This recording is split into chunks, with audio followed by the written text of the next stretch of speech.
Hey everybody, this is HP Bradcraft from astringentgaming.com, and I wanted to get a little bit more in depth with Brink, the game I got to play at QuakeCon 2010 this year. I want to get into sort of just what the story kind of leads up with before we start talking about what it looks like and how it plays.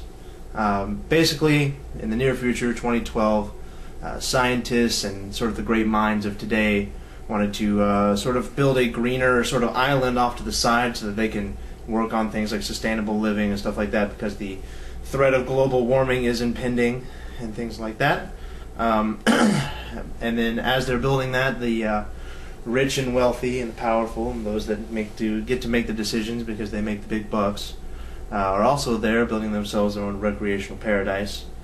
And of course, you know, everything's going all right for a little bit. And then global warming begins to heat up, and the polar ice caps begin to melt, and of course, chaos is ensuing. The lower middle class to the low bottom of the rung of the totem pole, just kind of fend for yourself, kind of thing. And it just sort of seems like, of course, the higher is held high and stuff like that. But that doesn't always hold on forever. And they always talked about renewable resources on this new arc and everything. They call it the arc, irony. But those begin to dwindle and stuff like that, and people start hearing about the island. And by about 2045, it's degraded completely, and it's become quite a dangerous place. And this is where the two factions come in. There's a lot of socio factions going on, stuff like that. And you've got the resistance, who are fighting to do their goals. They have their motives, and everything seems right to them. Infiltrating this island so they can get some tech, so that they can sustain themselves. Whereas the small security factions, on the other hand, are trying to stop them, and they have their own motives as well at heart. And of course, differing opinions cause mass destruction. And so in the game, you play as the resistance or the security. And firstly, I guess this will be the first time I talk about what it looks like. The game is slick, man. It is something to look at, obviously. It's being put together by Bethesda, and it's being put together by Splash Damage, distributed by Valve, and Bethesda are the publishers. And so there's good minds at work here. Splash Damage, their president Paul Wedgwood was out talking at the presentation today, and he took us in depth with all that you can do with characters, and as far as customization goes.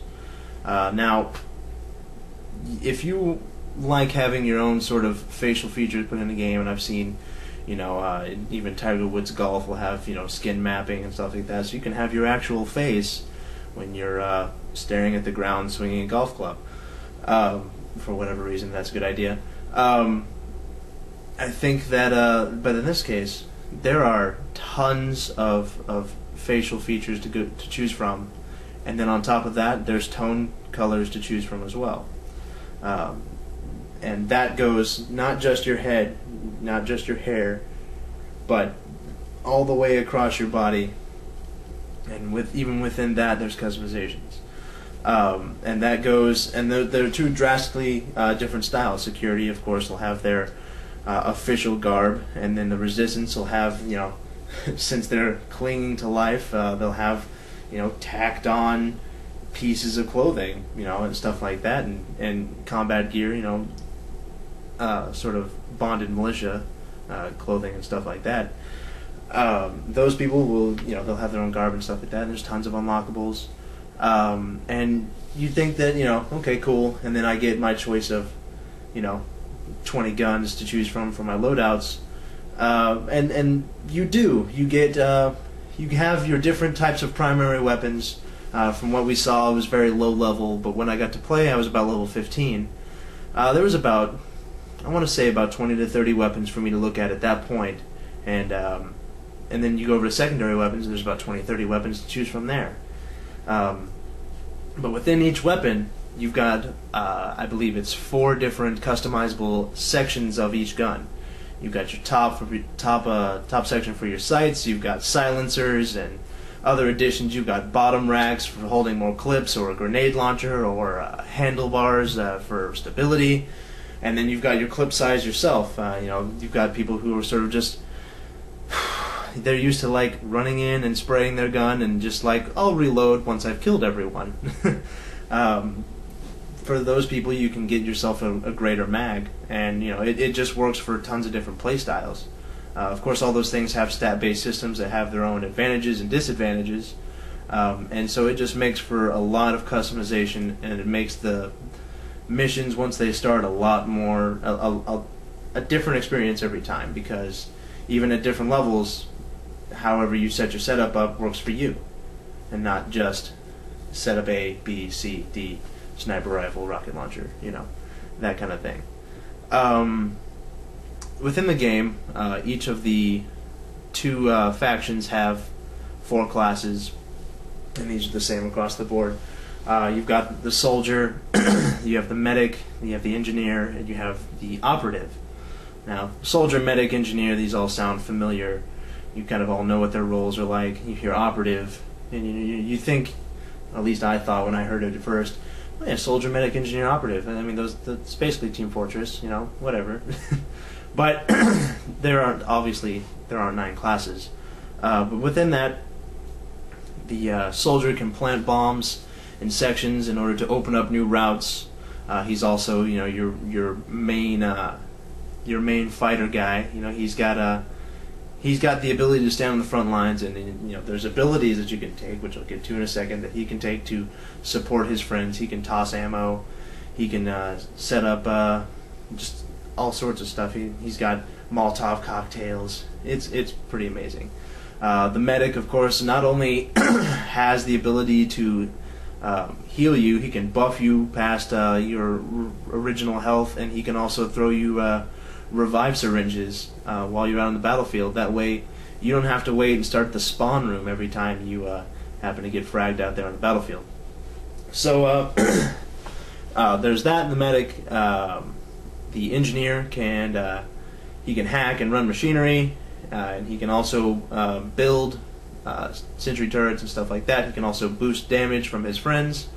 And the operative is the sort of disguise behind the lines sabotage class. He can disguise his downed enemies and sort of get back there and really mess up the other team. When I was playing the presentation, I took quite a few operative feats, and I was able to run silently while backstabbing and throwing spiked grenades and totally just trapping them from behind the lines. It was a rush.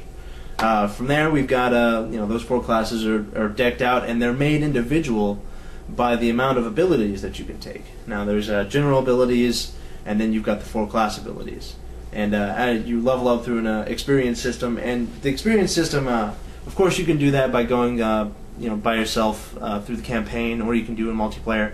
But you really get bonuses by playing on a team, whereas you would get 1 experience point for boosting yourself and sort of just running out and getting a kill. But if you are playing as the engineer, you run out, buff the other guy's gun, and he does the damage while you're repairing the building like you're supposed to be, then you're just racking up all kinds of crazy points.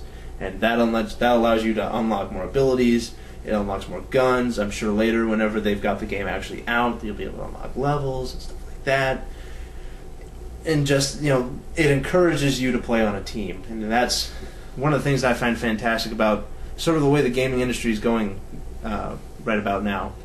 You've got the things we saw, Hunted, the Demon's Forge, 2-player co-op, encourages team play heavily. You've got other games that are out, Team Fortress 2, you've got CTF, other style games like that. And I just love that. I love the ability for you to have to rely on your friends. And it's sort of a, bonding experience, if you can believe it, for you to do that. And so that's one of the things I'm most impressed about the game. One of the big things that makes the game so smooth and so slick is that they've inducted this SMART system, which is smooth movement across rough terrain, SMART. And while holding the run button, it's all one button activated, you're able to interact with the environment in a completely fluid fashion, sort of like parkour if you follow that. And it just allows you to access areas and sort of find back doors in the map so that you can get yourself set up. I told you before that the soldier can set up bombs to blow things up and stuff like that. The operative can use alternate routes with his smart system to climb up a broken ladder system and go around and get behind enemy lines and mess those guys up, and making your job much easier. And that in itself, you've got customization of your character, customization of your guns, customization of your class, and you've got even different routes and sort of, in essence, a customization of the levels. It's fantastic. Like, I know I've said that to you before, but I can't think of any other word for it. I'm definitely anticipating this game very much. Very much. And other websites that will be able to give you a little more hands-on stuff like that, those guys will be able to get a little bit more into it. Sadly, I'm running out of time, and I just want to thank you guys for sticking with me and following the con stuff. I'll put all the podcasts that we've done up to this point down in the description. But I'm going to go ahead and get out of here. Thank you for listening to me. My name is HP Bradcraft with astringentgaming.com, and signing out. See you later.